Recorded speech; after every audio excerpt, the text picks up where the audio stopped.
Well, howdy. We are once again having a second cup of coffee conversation with the Reverend Peter McNabb from First United Methodist Church in Sulphur Springs, and a guest today, Rusty Harden, whom a lot of you know from his educational career, coaching and as an administrator in the Sulphur Springs ISD. Yeah, glad to be here. Thank you. Yeah. And Peter, thanks for sitting down with us. Thank you very much. Okay. So we're going to talk about the recreational outreach of First United Methodist Church, which is giving you a lot of success. I mean, this is helping you to reach people that you might otherwise not be able to reach. Exactly. You know, Jesus said in John 10:10, "I've come that you may have life and have life to the full." And we believe that that's important to think about, not just our spiritual life, but our physical, our mental life. And so we wanted to find ways to have our church be an outreach, a place people can come to get some great exercise and some fellowship, to get out and be with other people.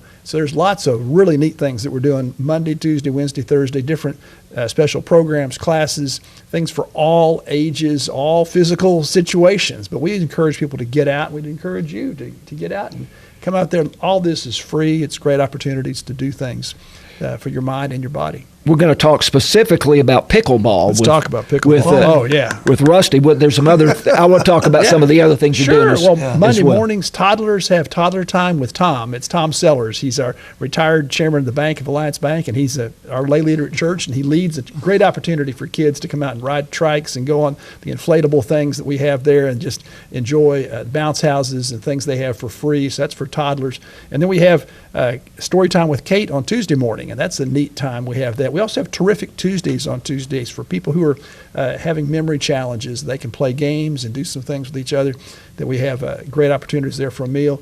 Wednesday's Dinner Bell. They have a great gourmet meal that they have for people.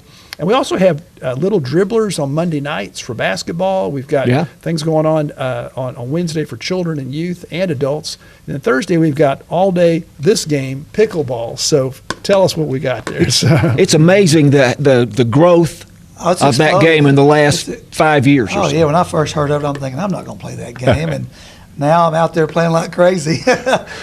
Why is it become so popular so quickly? Well, it's easy to play. They say there's not a lot of running, but it is really kind of hard on your knees and back and things like that. But it's easy to play, all different skill levels.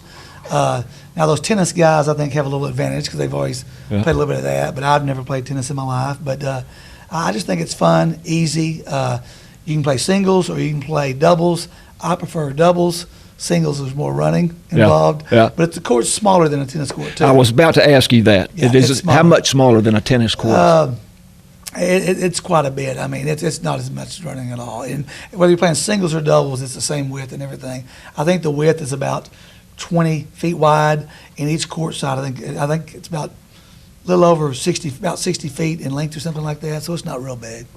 The ball reminds me of a wiffle ball that you play with baseball in the backyard. That's right. But it's a little sturdier than a wiffle ball. That's right. It is. And there's a lot of holes in there and everything. And then they have a certain one for outdoors, a certain one for indoors. I see. The holes are different. Well, the wind would be a factor, wouldn't it? That is correct. That is correct. But, yeah, I mean, sometimes you get pegged by these, and they don't hurt too bad. But if somebody hits it pretty hard, it can sting. And some people wear protective eyewear. I don't, but it's probably a good thing if you did, but I don't. But yeah. The rules are roughly the same as tennis?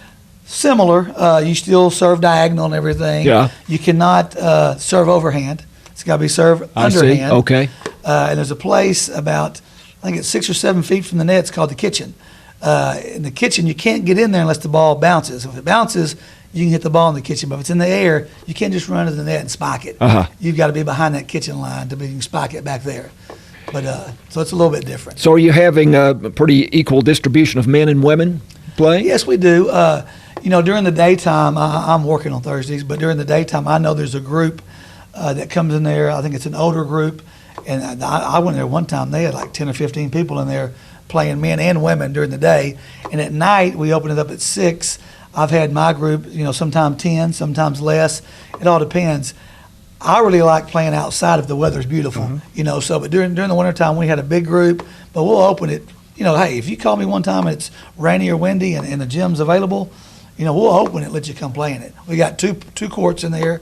We've taped them down. We have portable nets. We have, if you don't have a paddle, we have paddles, and we have balls also. So we got everything you need. You think is pickleball going to last? Is the popularity going to be long lasting? I think so. I think you see a lot of tennis players converting over to pickleball, and some tennis people do not like pickleball. I can imagine. They're purists. That's what I was going to say. The purists. You're exactly right. But Tony Martinez here at the high school, he did a great job of. He even marked off 4 of his courts when it first started here to let us play there. But now the city has courts. We have courts in our gym, which is available, and we always have people in there playing. And it's awesome. And in there, you can control the temperature. If it's hot outside or cold outside, it's always nice inside. Right. Peter, your recreational outreach, can you say how many more people that may have brought to the church? Oh, quite a few people are coming to church, and you don't have to be a member to come. Just come, and we want to engage with you, be part of it. We even have games for people that can be sitting down, like dominoes, 42. We've got mahjong, which is a great new game that a lot of people are playing. So, we want to engage the body, the mind, the spirit, and have opportunities. And of course, if they want to come to worship at our church, we have 9 o'clock and 11 o'clock on Sunday morning. It's a great thing. Wednesday night Bible studies, great things they can do, Sunday school classes, small groups. But we want them to realize that the church is open and it's for them, and God has called us to be together. And that's the most important thing, is we find ways to be together like that. I know other churches have similar programs. I don't know if many Methodist churches, United Methodist churches, have gone this direction. I think they should. Yeah. But you're not alone. That other churches also have found that having those recreational activities is very important. Right. Exactly. And I think John Wesley was right there doing that all along. He wanted people to be active and to be in their communities and looking out for each other and being in groups where we can do things like that. So we're doing that, and we're going to do more of that. Okay, great. We're out of time, but thanks for having that second cup of coffee with us again. The Reverend Peter McNabb, pastor of First United Methodist Church, and Rusty Harden. I enjoyed it. Thank you for having me. All right, great. I'm John Mark Dempsey. This is KSST.